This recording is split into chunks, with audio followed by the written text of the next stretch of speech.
Meus amados irmãos, nós vamos abrir a palavra de Deus, a carta de Paulo aos Efésios, capítulo 6. Esse texto diz assim: quanto ao mais, sede fortalecidos no Senhor e na força do seu poder, e revesti-vos de toda a armadura de Deus, para poderdes ficar firmes contra as ciladas do diabo, porque a nossa luta não é contra o sangue e a carne, e sim contra os principados e potestades, contra os dominadores deste mundo tenebroso, contra as forças espirituais do mal nas regiões celestes. Portanto, tomai toda a armadura de Deus, para que possais resistir no dia mau, e depois de terdes vencido tudo, permanecer inabaláveis.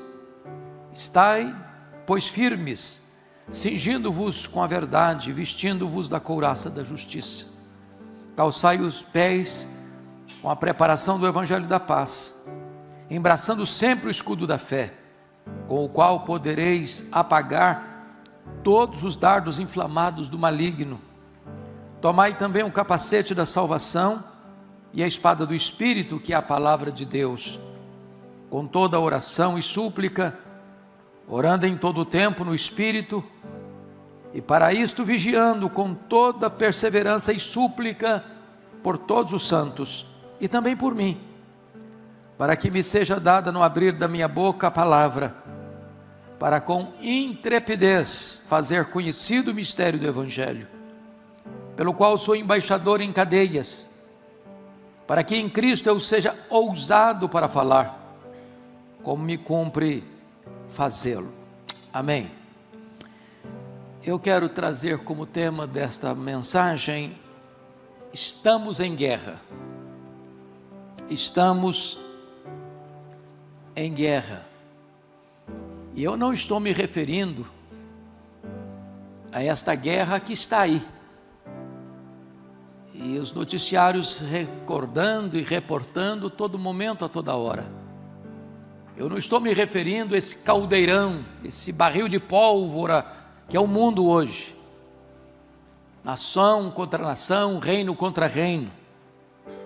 Eu estou falando de uma guerra mais perigosa, uma guerra que não alcança apenas um grupo ou outro das nações, mas todos os seres humanos, sem exceção.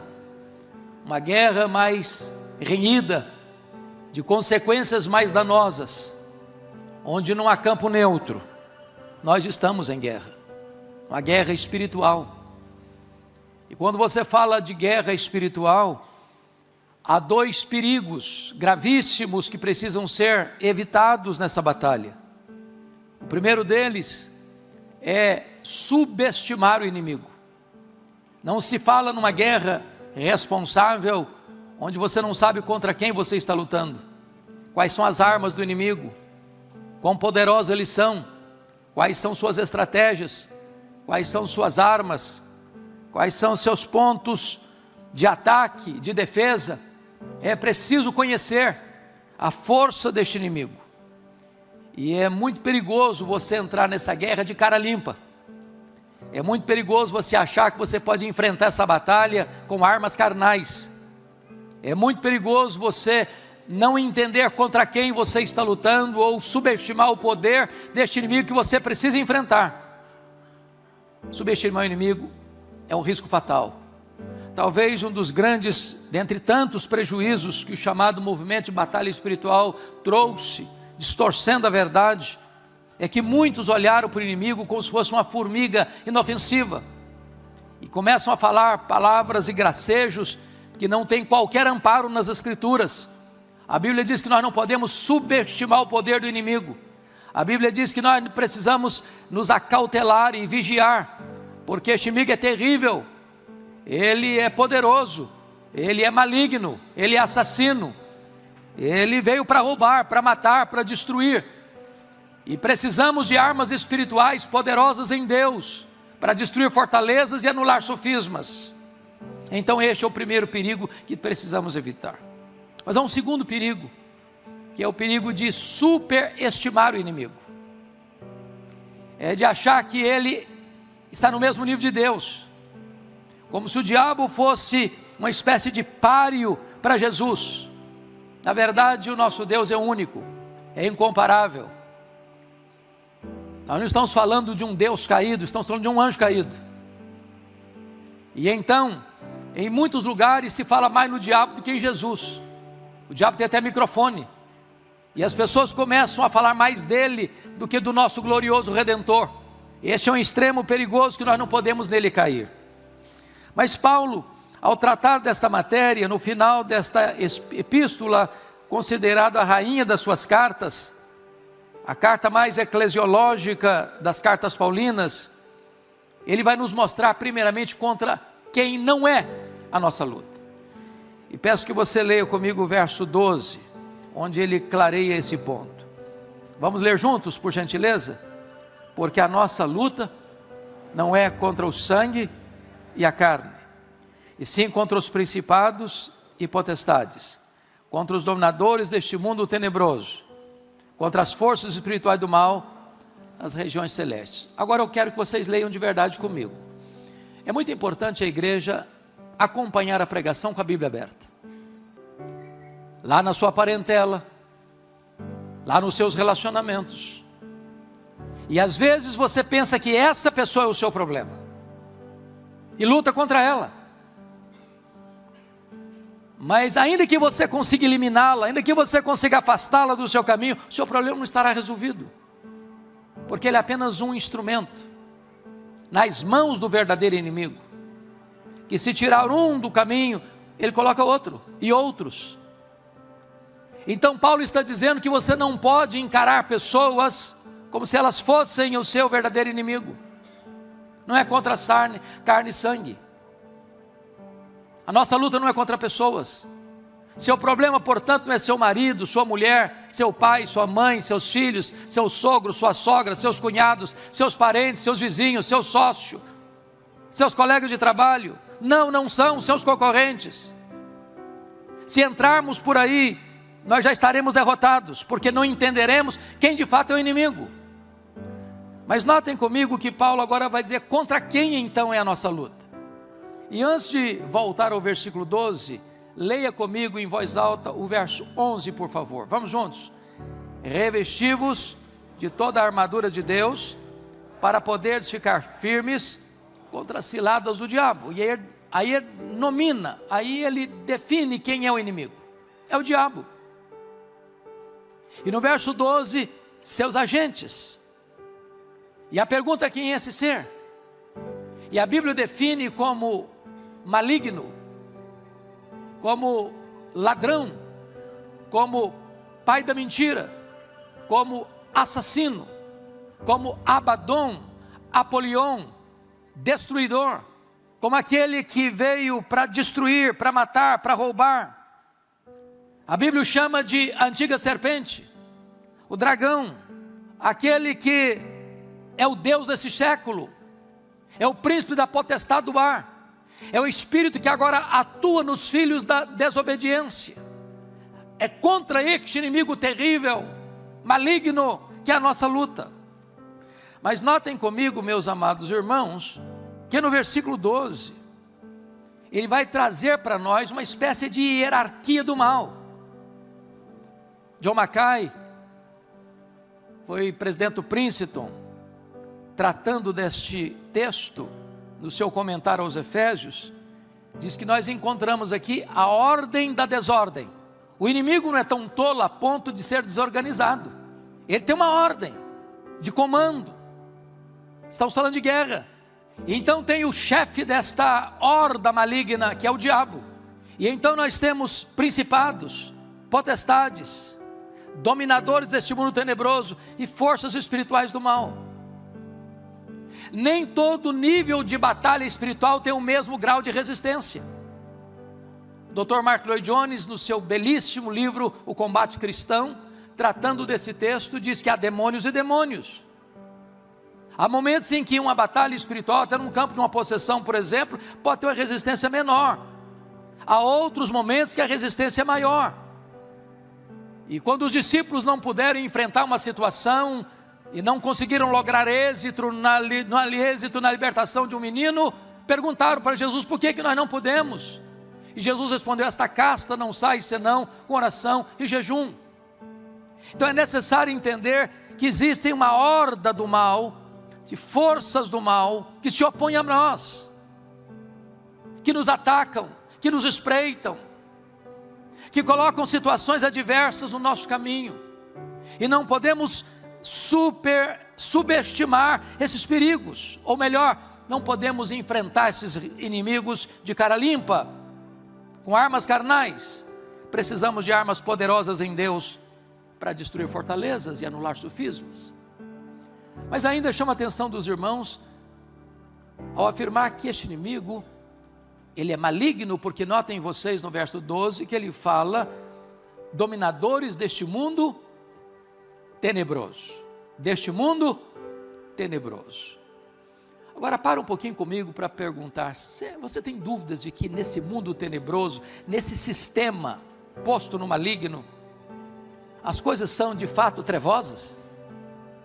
O submundo disso, o laboratório de todas as ideias, de todos os conceitos distorcidos, de todas as ideologias diabólicas, de todas as filosofias perniciosas, de todo o joguete nas mãos desse inimigo para perturbar, para confundir, para escravizar as pessoas. É um mundo tenebroso. Não há dúvidas, meus amados irmãos, que ideologias malignas são gestadas não apenas no coração de um homem perverso, mas inspiradas por espíritos demoníacos. Não há dúvidas de que a depravação moral que graça em nosso meio tem também inspiração maligna. Quando você abre uma Olimpíada, que é uma modalidade esportiva para o mundo todo, e se abre uma Olimpíada escarnecendo da ceia do Senhor, o que tem isso com a Olimpíada? A não ser uma tentativa de escarnecer da nossa fé, do cristianismo, daquilo que foi mais sublime no ministério de Jesus, que foi a inauguração da nova aliança em seu sangue, uma profanação. É claro que as pessoas fazem isso porque elas não conseguem ficar livres de Jesus, não conseguem. O mundo odeia Jesus e vai odiar sempre. Mas precisamos entender que o que está por trás é muito mais do que mentes pervertidas moralmente. Há uma inspiração demoníaca. Eu disse, eu não sei se aqui, pastor, não estou lembrado disso, mas me parece que foi também, que há pouco tempo, numa escola aqui no Brasil, a diretora percebeu um livro didático e recolheu o livro, porque o livro trazia uma história macabra, em nome de pedagogia. Um pai propondo casar-se com a filha, e a filha recusa a proposta de casamento do pai, obviamente, e o pai persegue a filha, e como o pai foi rejeitado pela filha, porque o pai estava propondo casar com a filha, e fazer da sua mulher, a mãe da menina, uma escrava da família. Esse é o enredo do livro. E a filha sentindo-se, o pai sentindo-se rejeitado pela filha, quer entregá-la a uma outra pessoa, e a menina comete suicídio.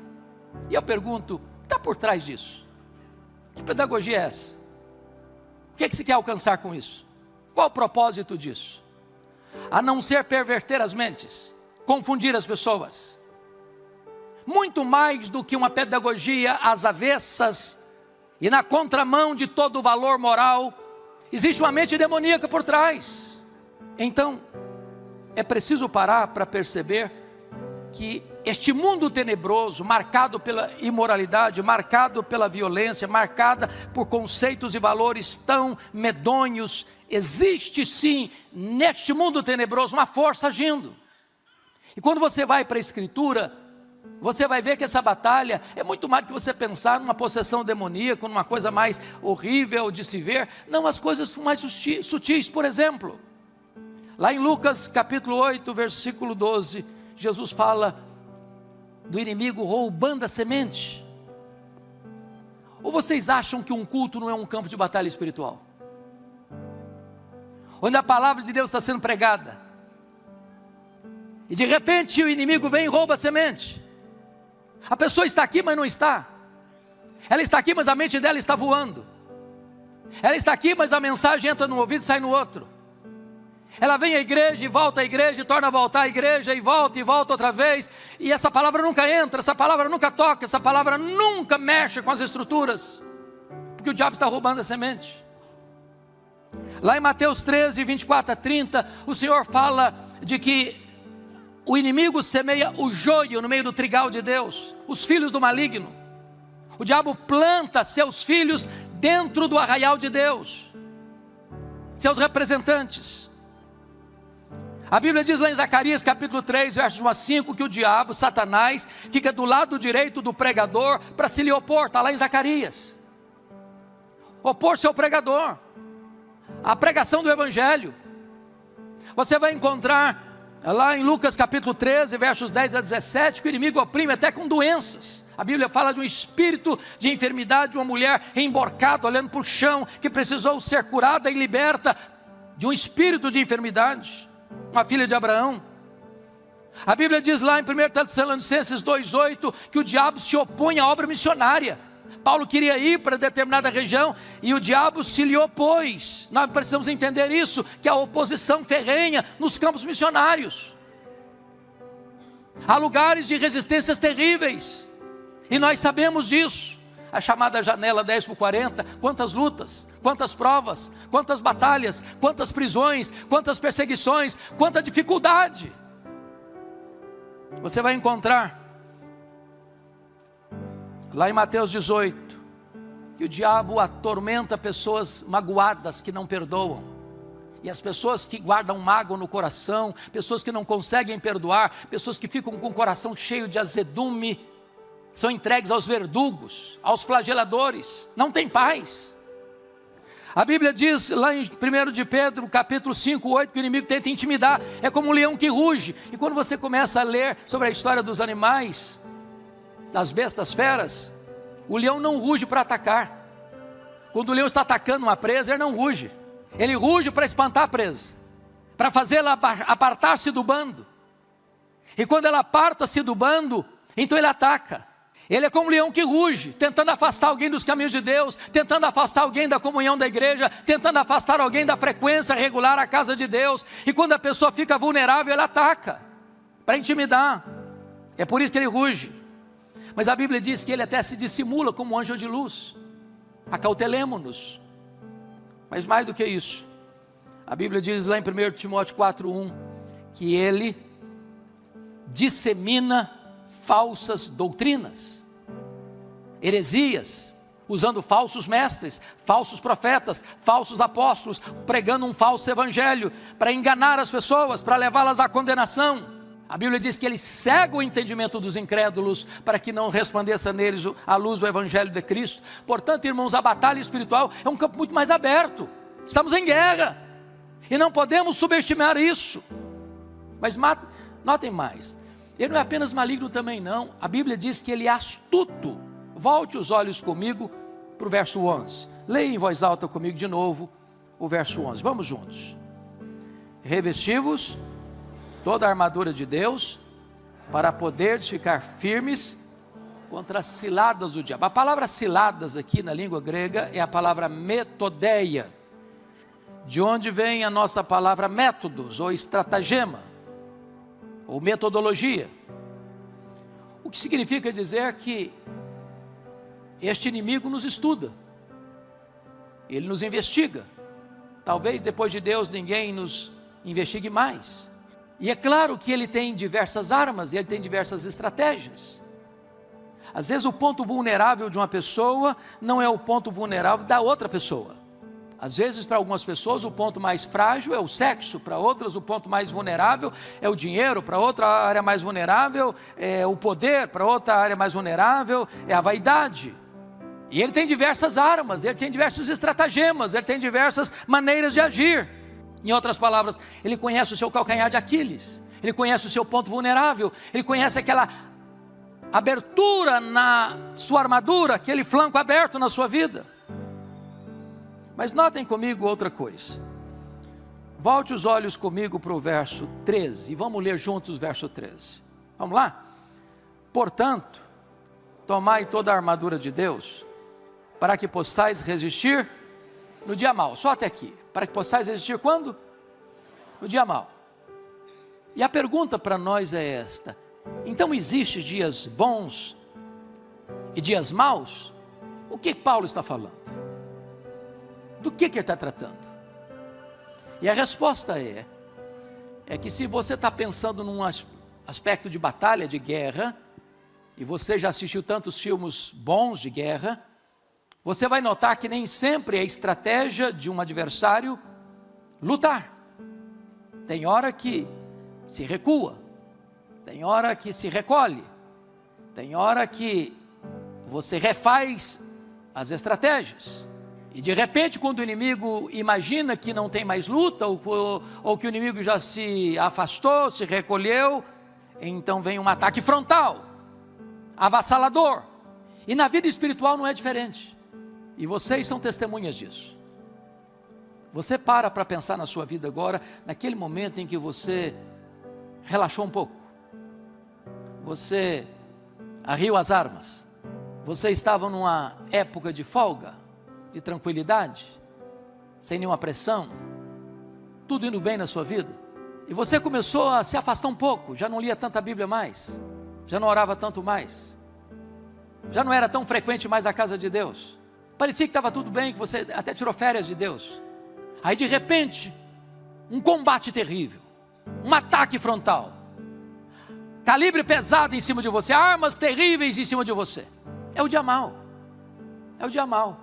Então muito cuidado, porque este inimigo age sob pressão, ele vem com armas pesadíssimas, com ataques terríveis, e você precisa ficar atento para esse dia mau, da tentação, da sedução, da pressão, onde você pensa que você vai ser engolido.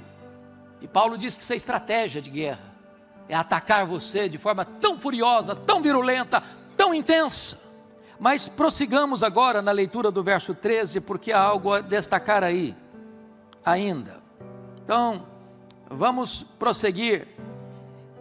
E depois, vamos lá, juntos aí. E depois de terdes vencido tudo, permanecerem inabaláveis. Preste atenção que Paulo está dizendo que você é vencedor, vitorioso. Depois de vencer, o quê? Tudo. E até parece que, bom, já venci tudo, então não precisa mais lutar. E é nessa hora, irmãos, que nós nos tornamos muito vulneráveis. Alguém já disse, com certa razão, que você nunca é tão vulnerável como quando depois de uma grande vitória. Porque a tendência depois de uma grande vitória é dar uma descansada, é igual o time de futebol. O cara joga uma partida muito intensa, e aí todo mundo fala, agora vamos descansar, porque tem uma próxima partida na semana que vem. E às vezes o crente tenta fazer a mesma coisa.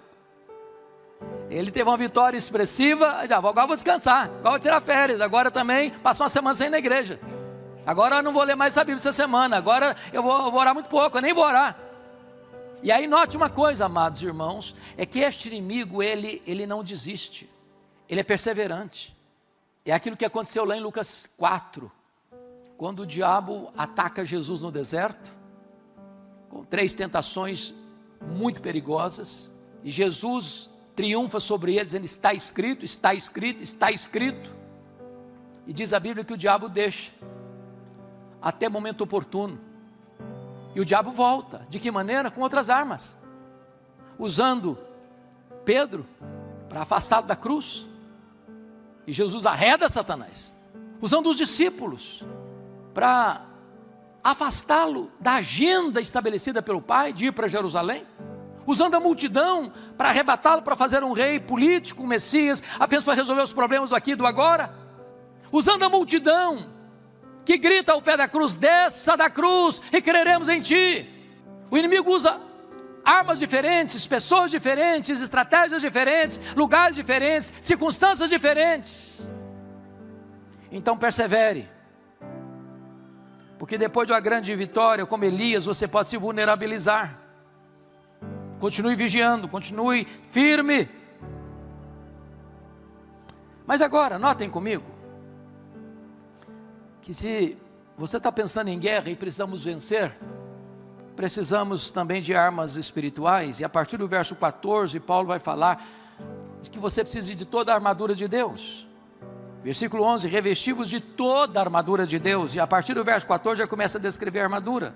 Primeiramente você precisa estar cingido, completamente tomado, envolto pela verdade. E a verdade é a palavra de Deus.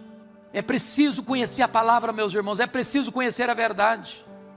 Não adianta você saber a citação do texto, você tem que ler o texto. É por isso que didaticamente, pedagogicamente, é tão importante que na hora do culto você repita o texto, porque você está lendo, você está proferindo, você está ouvindo, e você precisa internalizar essa verdade. Mas notem mais, versículo 14, vestindo-vos da couraça da justiça. Essa couraça cobre todo o peito, e a não ser que você esteja debaixo da justiça de Cristo, por causa do sangue de Cristo, você não pode enfrentar essa luta vitoriosamente. Versículo 14, estai pois firmes, cingindo-os com a... Versículo 15, calçai os pés com a preparação do evangelho da paz, a não ser que você esteja firmado neste evangelho da paz, que reconciliou-nos com Deus, não há esperança de vitória. Versículo 16, embraçando sempre o escudo da fé, com o qual podereis apagar todos os dardos inflamados do maligno. Vamos entender um pouquinho isso aqui. Esse escudo da fé era o escudo que cobria você, o corpo inteiro. E o dardo inflamado, você já viu, as guerras daquela época eram guerras com flechas, com fogo. E então o soldado pegava o seu escudo e aquela flecha batia nesse escudo e se apagava. E a pergunta é, o que são esses dardos inflamados do maligno? Eu gosto da explicação do Dr. Mark Lloyd Jones. Ele diz o seguinte: o dardo inflamado do maligno é aquele pensamento que povoa a sua cabeça ou passa pela sua cabeça, mas não é o que você crê, não é o que você quer, não é aquilo que você pensa, não são os valores que você adota. Deixa eu fazer uma pergunta muito honesta para você. Você já ficou escandalizado com você mesmo alguma vez? Ou isso só acontece comigo? Vocês são mais crentes do que eu. Você já pensou alguma coisa e diz, meu Deus, não sou eu que estou pensando, não é possível. Eu não creio nisso, eu não quero isso, eu não aceito isso. Então Mark Lloyd Jones diz o seguinte: qualquer pensamento que passe pela sua mente, que não é seu, não é o que você crê, isso é um dardo inflamado do maligno. Como dizia Lutero, você não pode impedir que um pássaro voe sobre a sua cabeça, mas você pode impedir que ele faça ninho na sua cabeça. Não acolha esse pensamento, não nutra esse pensamento, não cultive esse pensamento, porque pode destruir você. É como uma seta venenosa, é como um dardo inflamado do maligno. É o escudo da fé. Quando você vier esse pensamento, você diz, não é isso que eu creio, não é isso que eu aceito, não é o que a palavra de Deus diz, eu rejeito esse tipo de pensamento para mim. É o escudo da fé. E ele diz assim, versículo 17, tomai também um capacete da salvação, ou seja, a palavra de Deus, a salvação dada pelo próprio Deus, precisa ser o seu capacete. Isso tem que estar na sua cabeça, na sua mente, no seu coração, o tempo todo. Você está salvo pela graça. O diabo vai dizer, não, você não está salvo coisa nenhuma, não, você não é filho de Deus coisa nenhuma, não, você não tem salvação coisa nenhuma, pois você precisa ter isso na sua mente, na sua mente, na sua mente, a salvação dada por Deus. Mas mais do que isso, versículo 17 diz que você precisa da espada do Espírito, que é a palavra de Deus. E aqui eu quero parar um pouquinho. Palavra de Deus como espada do Espírito. Nós vivemos, não tenho dúvidas disso, na geração mais empolgante da história da humanidade. Nós vivemos na geração que tem o poder de ter a Bíblia, irmãos, no nosso telefone celular, nas mais diversas versões. No grego, no hebraico, no inglês, no espanhol, todas as Bíblias de estudo, está aqui no seu celular. E nós estamos vivendo uma geração de analfabetos da Bíblia. Eu temo, pastor Jailton, que se nós aleatoriamente chamássemos 20 membros da igreja, dos antigos inclusive, sem desmerecimento ninguém, olha, eu quero 20 irmãos aqui que vão recitar de cor 20 versículos da Bíblia. Eu temo que a gente passe um pouco de vergonha. E eu queria aqui repetir o que disse aqui há algum tempo. Uma das coisas que me marcou muito numa das viagens últimas que fizemos foi conhecer um pouco melhor da igreja valdense, igreja protestante, que foi igreja protestante 400 anos antes da reforma. que depois que a reforma chegou, no século XVI, se uniram à reforma calvinista, lá de Genebra, porque moravam ali por perto. Pedro Valdo, fundador, era um comerciante rico de Lyon, na França, em 1173. Ele usa a sua riqueza para traduzir a Bíblia e usa a sua riqueza para fazer cópias da Bíblia. Para vocês terem uma ideia, uma cópia da Bíblia custava 1 ano de trabalho, 1 ano, para fazer uma cópia.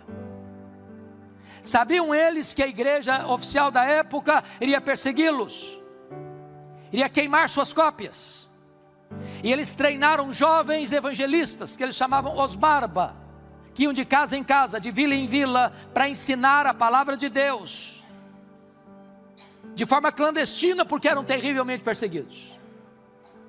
Chegou um tempo em que eles entenderam que precisavam memorizar a Bíblia, porque as cópias seriam queimadas, como foram todas queimadas. E eles tinham tudo memorizado, e reproduziram tudo de novo, fielmente. Hoje nós não memorizamos mais Bíblia. E eu quero fortemente encorajar você uma coisa. Eu sei que cada um tem seu estilo e tem seu gosto. Eu gosto muito das brincadeiras do Arival. Às vezes ele tem brincadeiras muito boas, que ajuda a entender coisas. Ele diz o seguinte: telefone no celular, eu tenho, uso, mas ele diz o seguinte, que às vezes a sua Bíblia no telefone celular é um canivete, aqui é a espada. Na brincadeira dele é o seguinte: às vezes no canivete você tem o canivete, você tem abridor de lata, você tem outras coisas, e o camarada ao mesmo tempo abre um texto da Bíblia, abre outra coisa, outra aba para lá, outra para cá, daqui a pouquinho dispersa. Eu queria encorajar vocês a trazer a Bíblia para a igreja. Eu quero encorajar você a ter sua Bíblia de estudo na sua casa, para você riscar, para você anotar, para você memorizar, para você decorar, para você guardar. Porque tem hora que não dá para recorrer a uma chave bíblica, tem hora que não dá para ir para o Google, tem hora que não dá para você consultar alguém, olha, aquela, né? É na hora, é batalha. Ou você tem na sua mente, ou você tem a espada na hora, ou você vai ser ferido e você vai ser atingido. É a espada do Espírito. Mas terminando, Paulo diz aqui que você precisa de uma outra coisa. Versículo 18, quem pode ler comigo? Aliás, toda a igreja comigo, vamos ler juntos? Com toda oração e súplica, orando em todo o tempo, no Espírito, para isso vigiando com toda perseverança e súplica, por todos os santos. Esse exercíciozinho aqui, vocês vão debruçar de novo no verso 18 e vão me dar uma resposta. Qual é a palavra mais repetida no verso 18? Me fale, por favor. Toda oração, todo o tempo no Espírito, toda perseverança, todos os santos. Então preste atenção nisso aqui. O tempo da oração, com toda a oração e súplica, orando em quando? Todo o tempo. Qual a natureza da oração? É oração e súplica. Qual a esfera da oração? No Espírito. Qual a vigilância da oração? E para isto, vigiando com toda a perseverança. Qual o alcance da oração? Por todos os santos. O que Paulo está ensinando é que você põe toda essa armadura, a armadura de Deus, sem deixar nenhum flanco aberto. Mas tudo isso precisa, nessa batalha espiritual, ser regado por oração, oração, oração, oração. Dependência de Deus, totalmente. Mas eu quero concluir dizendo que nós precisamos, para vencermos essa batalha, do poder de Deus. Então, olhe comigo, por favor, o versículo 10. Vamos juntos? Quanto ao mais, sede fortalecidos no Senhor, na força do seu poder. Meus irmãos, nós somos fracos, vulneráveis, muito frágeis. Nós não podemos entrar nessa luta fiados na nossa própria força, na nossa própria capacidade, na nossa própria experiência. Nós precisamos do poder de Deus, do revestimento do poder de Deus. Não há cristianismo sem poder. O reino de Deus é poder. Quando a igreja está sem poder, Jesus abre um suspiro de angústia, de dor. Ó geração incrédula e perversa, até quando vos suportarei? Se você e eu estamos sem poder, não é porque não há poder, é porque nós não estamos buscando este poder, porque toda a suprema grandeza do poder de Deus está à sua, à minha, à nossa disposição. Eu preciso desse poder. Para que eu preciso desse poder? Paulo vai responder no versículo 19.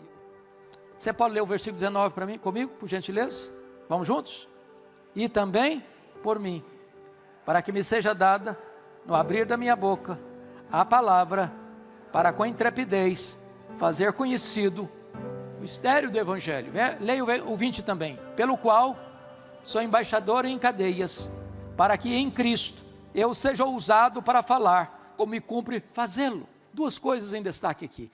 Paulo, irmãos, o grande apóstolo, está pedindo oração porque ele precisa de poder, de intrepidez, para pregar. Me permita dizer isso, pastor Jailton. Eu estou convencido disso, que nós precisaríamos nos preparar melhor para virmos à casa de Deus. E o que significa nos preparar melhor? Poderíamos orar mais pelo culto, orar pelas pessoas que vêm, orar pelos visitantes, orar para que alguns nós sejam desatados, orar para que Deus dê intrepidez ao pregador, para que Deus revista o pastor, porque quando há púlpitos sem poder, é porque existem bancos vazios de oração.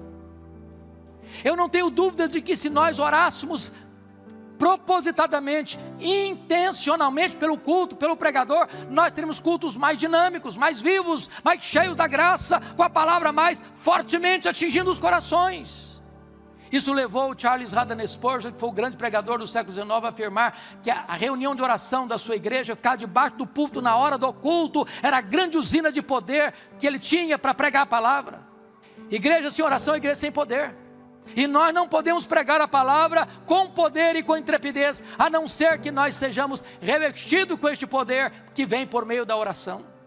O que eu acho interessante, e eu termino aqui, é que Paulo diz, pelo qual eu sou embaixador em cadeias, pelo Evangelho, eu sou embaixador em cadeias, para que em Cristo eu seja ousado no falar, como cumpre fazê-lo. Eu fico imaginando Paulo, chegando em Roma, preso, algemado, talvez com o coração um pouco apertado, meu Deus, eu queria tanto ir para a Espanha, eu queria tanto passar um tempo com a igreja, eu queria tanto ministrar a igreja de Roma, e agora ele vai para uma prisão, e ele está pedindo oração, para que Deus lhe dê intrepidez, porque ele é um embaixador em cadeias, e de repente diz lá em Filipenses capítulo 1, que ele está preso em Roma, e toda a guarda pretoriana toma conhecimento das suas cadeias em Cristo, e de repente esse camarada começa a perceber que aquele era o campo missionário dele, que aquela era a igreja que devia pregar, que aquele era o cenário onde ele deveria falar com muita intrepidez. E em 2 anos que ele ficou ali, toda a guarda, não a metade da guarda, não 80% da guarda, que eram 16 mil soldados de escol, toda a guarda pretoriana foi evangelizada. E quando ele escreve a sua carta aos Filipenses, no capítulo 4, 22, ele diz, os santos vos saúdam, especialmente os da casa de César. O campo missionário foi aberto, e Deus lhe deu intrepidez para pregar. E eu quero encorajar vocês, amados, para nós orarmos pela igreja, orarmos pelos pregadores que Deus levanta nesse púlpito, para que eles sejam revestidos com o poder do Espírito Santo, para que no abrir da nossa boca haja virtude do Espírito Santo, e corações se rendam, corações se dobrem, e a palavra de Deus prevaleça, e a batalha seja ganha no poderoso nome do Senhor Jesus Cristo. Vamos orar, queridos, fiquem em pé por gentileza, para buscarmos a Deus em oração. A vida cristã é marcada por altos e baixos, mas é justamente nos momentos mais difíceis que a nossa fé é provada e fortalecida. A Bíblia está repleta de ensinamentos sobre a esperança, e essa mensagem de renovação e confiança em Deus deve ser um alicerce em nossas vidas. Ao nos reunirmos em comunhão e oração, nos tornamos parte de algo maior, um corpo que compartilha da mesma fé e busca o mesmo propósito, honrar e glorificar a Deus. A fé não é apenas uma crença abstrata, mas elas se resolvem em uma prática diária que nos move em direção à confiança em Deus e com os outros. Quando estamos juntos, adorando, louvando e aprendemos, somos fortalecidos. A palavra de Deus nos diz em Mateus 18:20, porque onde estiverem 2 ou 3 reunidos em meu nome, aí eu estou no meio deles. Esse versículo nos lembra que a promessa de Deus é real e ativa entre nós, especialmente quando estamos em comunhão. A comunhão é mais do que um simples encontro social. É um momento de compartilhar, crescer juntos e se apoiar nas dificuldades. Quando estamos reunidos, seja em cultos, encontros ou pequenos grupos, criamos um espaço onde a fé pode florescer e a esperança pode ser renovada. O apóstolo Paulo, em suas cartas, enfatiza a importância da unidade no corpo de Cristo, dizendo em 1 Coríntios 12:12, porque assim como o corpo é um e tem muitos membros, e todos os membros, sendo muitos, são um só corpo, assim é Cristo. Você tem experimentado o poder da comunhão em sua caminhada de fé? Como estar em unidade com os irmãos fortalece a sua confiança em Deus? É por meio da comunhão que percebemos conselhos sábios, palavras de encorajamento e podemos dividir nossos fardos. Somos chamados a nos apoiar uns aos outros, a orar pelos que estão em dificuldades e a caminhar junto no amor de Cristo. Essa unidade nos dá força para enfrentar lutas diárias com coragem. Enfim, também não podemos deixar de orar, porque a oração nos dá força para continuar, renova as nossas esperanças e nos conecta profundamente com o Criador. Ou seja, a oração é a nossa ponte de comunhão com Deus. Além disso, quando oramos juntos como comunidade, fortalecemos ainda mais os nossos laços que nos unem como corpo de Cristo. A vida cristã é uma jornada de fé e confiança. Cada desafio que enfrentamos é uma oportunidade de crescer espiritualmente e fortalecer o nosso relacionamento com Deus. A comunhão, o louvor, a aplicação da palavra, a oração são pilares mais do que fundamentais para viver uma vida cristã plena e abundante. Que possamos, dia após dia, renovar nossas forças em Deus e caminhar com confiança sabendo que Ele está sempre ao nosso lado. Amém? Você gostou desse vídeo? Me diz aí o que você achou. Quais têm sido as suas dificuldades e como tem sido a sua vida em comunhão com a igreja? Diz aí nos comentários para mim. E se você chegou até aqui, ainda não deu like ou se inscreveu, aproveite este momento para fazer isso, para nos ajudar a disseminar essas mensagens para cada vez mais pessoas. Que Deus te abençoe muito. Até o próximo vídeo.